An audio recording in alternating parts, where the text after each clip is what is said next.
Hi, this is Patrick Pauls and my co-host, Miraj Ali. and we're both IT professionals here to talk to you about how technology can impact business. Each episode, we're going to bring you insightful interviews and the latest topics in technology and business. Thanks for spending some time with us today on the Smart Bridge podcast. Let's begin.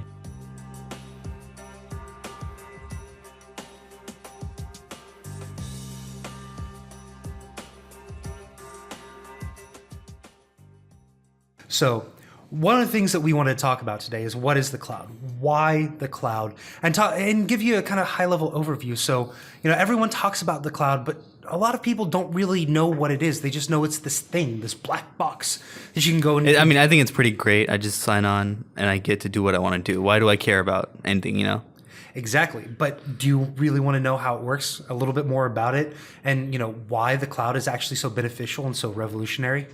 Yeah, sure. So from what I understand, the two biggest things that I've seen is mobility and cloud. What's the big deal about cloud? All right. Well, in my humble opinion, coming from the IT side, both the push towards mobility and the push towards cloud have spawned from basically a need for instant gratification when it comes to information technology and just getting stuff done. You take a look at it and you say, okay, the cloud. What is the cloud? Well, it's this thing in the cloud somewhere that's off some other place. But what does it allow me to do? It allows me to instantly have access to these resources that I didn't have access to before. And that kind of parallels the whole mobile aspect.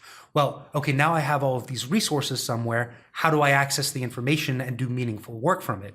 Well, you look at the mobile and the mobile is sitting there and it's like, hey, not only do I have it, now I can access it when I need it. I can do these things like I can grab information in between meetings and do a little bit of work here and there while I'm waiting at the airport or I'm at a red light. No, don't text and drive or anything like that. I have to, disclaimer, right? But what it really boils down to is the cloud offers it to you now, and then the mobile piece allows you access to it now.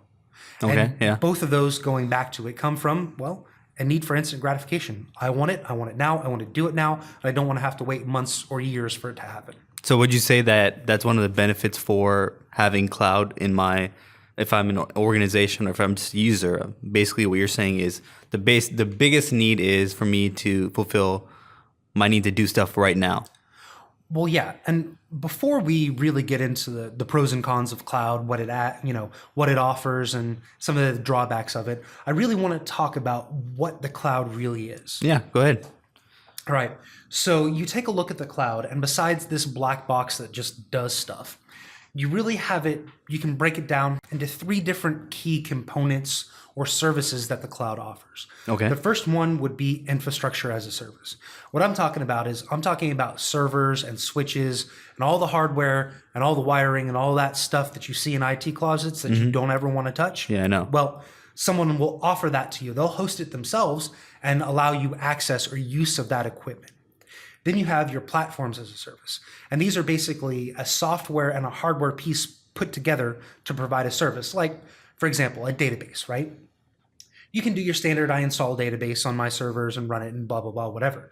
Well, these platforms, they do the hardware, they do the software, and most of them do the management piece as well. So they're taking care of everything for me. I just have to be able to use that this service. Whole complex thing that you had to have several guys and several servers to do just happens now, and you can have one person controlling it. So me getting onto Google Drive, is that an example of a platform as a service? That's a great example of it's a small scale implementation, but yeah, you have a little software piece that you run locally and hardware and storage that's offsite. So this provides you a platform or a storage platform, easily accessible that you don't really have to do a whole lot with. Okay, I understand that aspect of it. And then, you have your software as a service, the last piece. And this is really just any type of software application that someone else manages for you.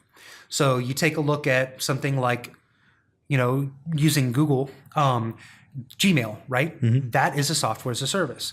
It's hosted. It's an application that's hosted. You can't control much of it, if any, really, considering. But it allows you that service and access. All you have to have is a username and password and access to the internet, and you can get on it. So how is that different from Google Drive, which is a platform as a service? because Sounds like it's the same thing. it's very similar. In fact, a lot of times there'll be some overlap into what they technically are. Just okay. really think of it. Yeah. Software, all you really need is a username and password to access it. While platform, it requires some type of hardware on the back end that the provider is giving you. Okay, so like storing information, that kind of thing. Right. Got And it typically also offers some type of management and besides just the software. So Okay. hardware management, software. So what's a good software example of software as a service in terms of cloud? Well, like I said, Gmail is a perfect Got it, yeah, example. yeah. Any type of mail provider is a software as a service. If you use any type of electronic timesheets, kind of like Tenrocks, for example, or QuickBooks Online, Mm-hmm. Yeah. those are all software as a service. You can even get the Adobe Suite now as a software as a service, which requires very little to no installation. You just log on, start running it, and you have stuff. You can do things. That's pretty cool. I mean, it's definitely a game changer. A lot of people you don't really need to know the tech behind it for most part. You just get on and go do your thing, what you need to do. I mean, coming full circle, it really boils down to that one fact. The cloud is a black box. You connect to it, it works, it does stuff, and all you have to do is pay for that service, and you don't have to have any hands-on knowledge or expertise, and it just works. Yeah. Okay. Let's get into the benefits and some of the benefits that you think are out there for cloud. All right, so one of the biggest and probably the most beneficial pieces of the cloud is the fact that you don't have to manage anything. Organizations or personally, you have your hardware, you have to buy it, you have to stack it, you have to use it. But with the cloud, what it offers, you can take that entire piece and offload it onto someone else and only use what you need when you need it. Okay. Additionally, the cloud is specifically set up for high availability or disaster recovery. What this allows you to do is you can set up, instead of setting up one server, you set up two servers that are half the size of that original server. You load balance between them, and if one of those servers goes down, your entire application can still stay up. And it gives you time and resiliency, a time to adjust and correct it, and resiliency so that you still can provide those services to your people without an outage. Okay. So it has that advantage of being able to quickly get the information that we need quickly, do our things that we want to do. But then we also don't have to manage it. So from what I'm hearing as an executive, I'm thinking, okay, that means lower costs for me. Is that true? It depends. Yes and no. If you do it right, if you have the proper skill set in hand, yes, you can definitely save some money. The big difference is it takes CapEx. You don't use CapEx anymore. There's no capital expense at all. It's all OpEx. You pay for what you use, when you use it, when you need to use it, and then you turn it off and you're not charged for it. So it's not necessarily okay. If I have a cloud service and I'm paying them every month, it's based on what I'm using, just to be clear, and it's based on what I need and not just a flat fee for what I get. Right. I mean, depending on which provider you go with and a bunch of options, which is a big, hole that I don't want to go down. What it really is cloud, as far as infrastructure is concerned, the cloud allows you to cater to your specific need and use what you want and when you need to use it for as long as you want to use it, and then give it back when you don't need it anymore. Well, that's a pretty good model to have, I think. I mean, I think that would save a lot of people, a lot of organizations, a lot of money. But another thing that I want to talk about, you mentioned some skill sets required to kind of manage these things. Since I don't have that, or those people that, let's say I want to do it in-house, right? What's the advantage or disadvantage of doing it in-house versus going to cloud in terms of the skill sets? Obviously, I would have to find someone who has those skill sets to bring into the organization. What am I looking for? Well, the first thing I'd like to say is that really you're still going to need experts and you're still going to need technical skill sets while moving to the cloud.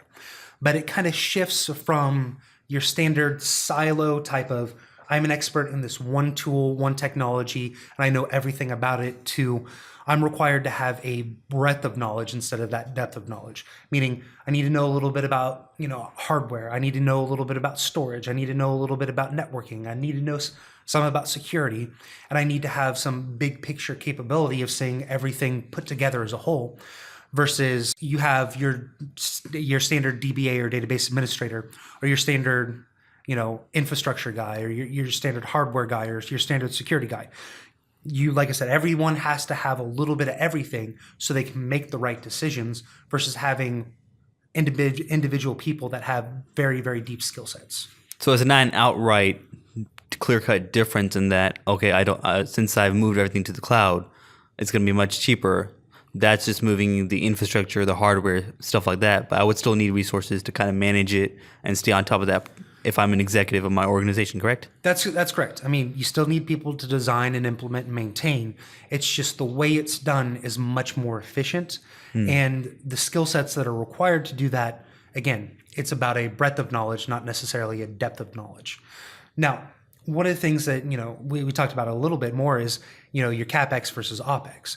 So the total cost to own is probably either comparable or a little bit more when you move to the cloud.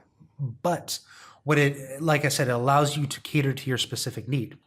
Your standard kind of approach would be, hey, we have this new application or this new need. Yeah. Let's go out, let's procure this hardware equipment, let's get approvals for it, let's set aside some budget, let's implement it, rack it, turn it on, make sure it's configured, and then have people maintain it and operate this equipment.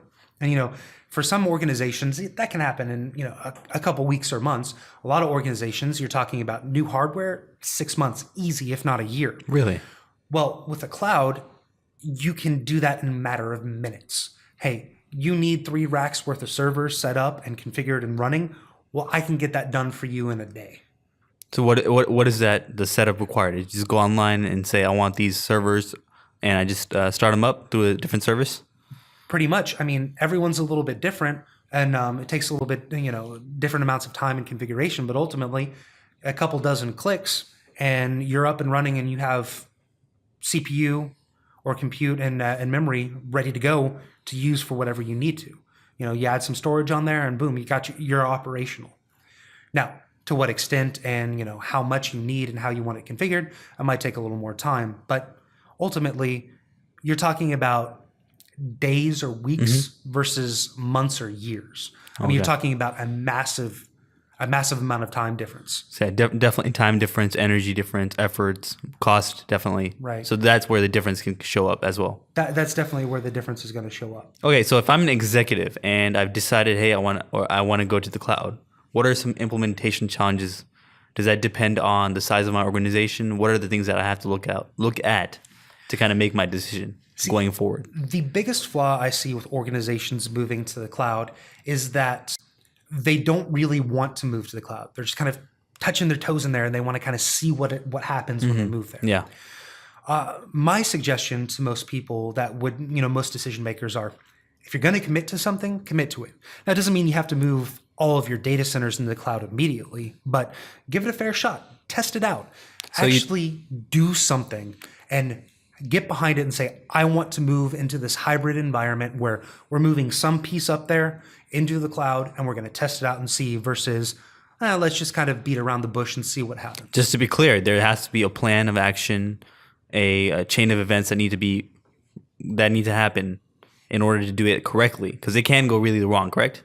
Right. Again, and that goes back to the second biggest issue that I see, is that people don't do the research that they need to do and have the expertise on hand. And when you build a bad foundation, everything you build on top is, it just doesn't work. There's just so much information out there now with the internet. So where do I need to go to kind of get, there's no one size fits all, like you said. Where do I start as an organization? Well, my first suggestion would be go look at the Gartner Magic Quadrant for public cloud. I mean, they have a lot of information at a high level that will point you in the right direction. It'll give you what you need to know to start doing your research. You see who the big providers are, some of their strengths and weaknesses, and a general summary of what what's going on in the public cloud sector for this year or this past year, really. Okay, so you said some of the big vendors. Who are they? Who are my? What are my options? Well, AWS or Amazon Web Services is the pinnacle of cloud computing right now, or public cloud computing. The reason why I say this is they really revolutionized and created the kind of public cloud market in 2000 when they started offering their service. And since then, over the past decade, everyone has been trying to catch up. Now, you look at it, okay, it's 2017. We take a look at it now. Yeah, you have a lot of other providers. Oracle's a big player in the market space now. They're up and coming. You have Microsoft, Rackspace, IBM with their soft layer, and then CenturyLink. All of these are good providers, but and Microsoft Azure. I'd be remiss if I didn't mention them. Mm-hmm. All of these providers are trying to emulate Amazon Web Services right now and get a piece of that market share that they basically. So what is Amazon doing that these others kind of have to try to catch up? Is it just that they got to the market early and they were the pioneers of it, or is there something more to it? Now you're asking me to speculate on things, but really what it looks when you look into it. One, they were one of the first players there. Two, they continue to innovate and develop at a rate that no one else can compete with. And three, because they've grabbed such a big portion of the market share, they've become the de facto standard, and everyone's offering their services as kind of trying to emulate what AWS offers or take what AWS offers and make it better. Now, I'm not saying, I want to be very clear about this. I'm not saying AWS is the best cloud vendor or it will provide you the best services. What I'm saying is they are the leader in the market space. And through taking a deeper look into each one of the providers and what your true business needs are, you can go with any one of these several providers and actually get a good solution that provides that entry point into the cloud for you. Okay, so if I'm an organization, I need to be wary of the different vendors, the different advantages and disadvantages that all of them have. And I need to kind of look into my own requirements or what I need, my organization size, what skill sets do I have based on what we've talked about. I'll take all those things into consideration and then kind of have a plan of action and move forward that way, correct? Right. I mean, you talk to any person, they're going to tell you before you execute on something massive, you have to have a plan. You have to have a plan in place. But when it comes to the planning, also know that a lot of people really want a very strict planning with very strict timelines and a strict budget that this plan becomes immovable. It's a static item. Note that the best thing about the cloud is its agility and ability to change and adapt to your specific need at a specific time. So make your plan, move into the cloud, but at the same time, don't shoot yourself in the foot before you even get started saying you have to have these things. Like I said, dip your toes in the water, make the commitment to go in, but as you go, know that you need to adjust and that the cloud offers a wondrous variety of different services and options that allow you to get to where you need to go. And there's no specific one way or one vendor that does it better than anyone else that requires you to do it that way. So it goes hand in hand with, in terms of the user resistance episode that we had, we talked about how organizations are not willing to move forward or change. So that's what you're talking about with anything, especially with cloud, because there is so much information out there and there is risks involved in doing it wrong, that we need to kind of plan and move forward by knowing what we need to know. That's definitely correct. I mean, I couldn't really have said it better than that. A couple things that I do want to add, though, is most of these providers offer a free level of services or a significantly discounted level of services for anyone that's looking to move into the cloud market space. They offer training, they offer documentation, and they give you everything you need to succeed as long as you're willing to devote some time and some effort into it. Well, so it reduces that risk a little bit. Another thing that I want to talk about is security. Most people are very apprehensive to move into the cloud because security. Yeah, I was just going to ask you that, yeah. And one of the things that I really want to talk about is that, generally speaking, the cloud, even the public cloud, can be as secure, if not more secure, than your private data centers. And it all depends on how you set it up and what you want to do. But that comes down to the individual? That comes down to the individual organization and how they implement their cloud infrastructure. Now, most providers offer tools, additional tools, security tools, firewall devices, and the ability to lock down your equipment far above and beyond what's standardly available in infrastructure and your kind of firewall and your software level. So you actually add an additional layer of security. On top of that, most of the providers have built their data centers to be in compliance with several different certifications. You look at HIPAA, PCI, SOX, and several other different compliances. And these data centers are already built that way. So in a lot of circumstances, the public cloud infrastructure that you're running on is actually more secure than your local data center. Additionally, no cloud provider offers both physical and logical access to the servers for any one person. If you have access to those physical servers, you do not have any type of access to log on and see what's running on those servers. So they've put redundancies in place so that it is secure because it is in a public arena. That's correct. So it's not like, okay, I don't know where my data is. I don't want to put it out there. This black box. There's like a conception that's going on. Well, I wouldn't say that. I'd say it is a black box. You don't get a lot of insight into the underlying infrastructure.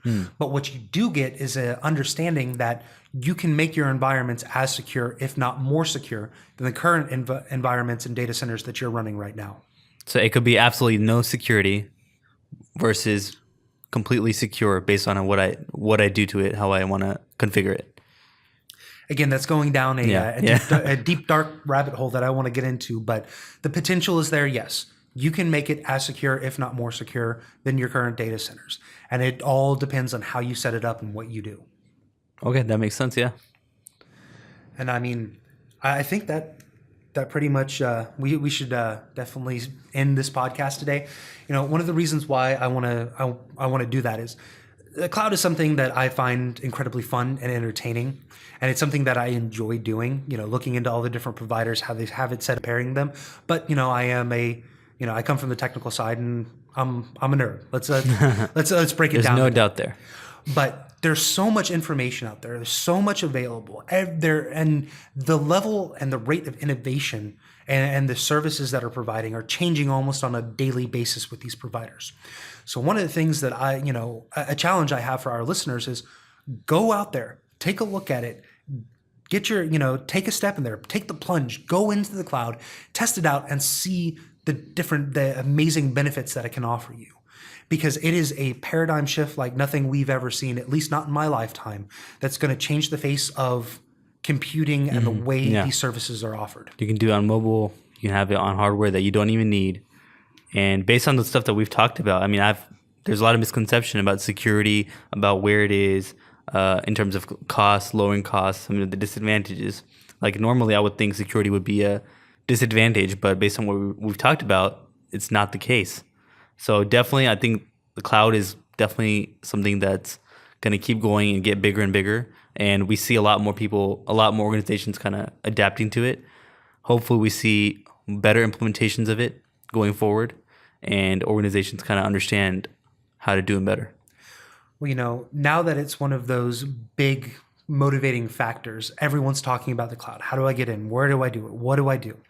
A lot of these different vendors are throwing a lot of resources providing a better user experience. They're developing these tools and technologies that allow you to succeed. You can do more with less, and it continues to get better and better for us. So on the consumer side, I'm very excited to see what the next several years or decades bring when it comes to cloud computing, because it is just the untapped potential is amazing. Well, that's all we have for today. Thanks for joining today's episode of Transform IT. If you liked what you heard, subscribe to our podcast and go out and check out our social media and the SmartBridge blog. If you want to go to the SmartBridge blog or hit up our website, we can continue the conversation there. You want to know anything about the cloud, how to get in, what to do, just go ahead and drop us a line, and we'll definitely help you out, point you in the right direction. This is Patrick Pauls and Miraj. Go out there and transform IT.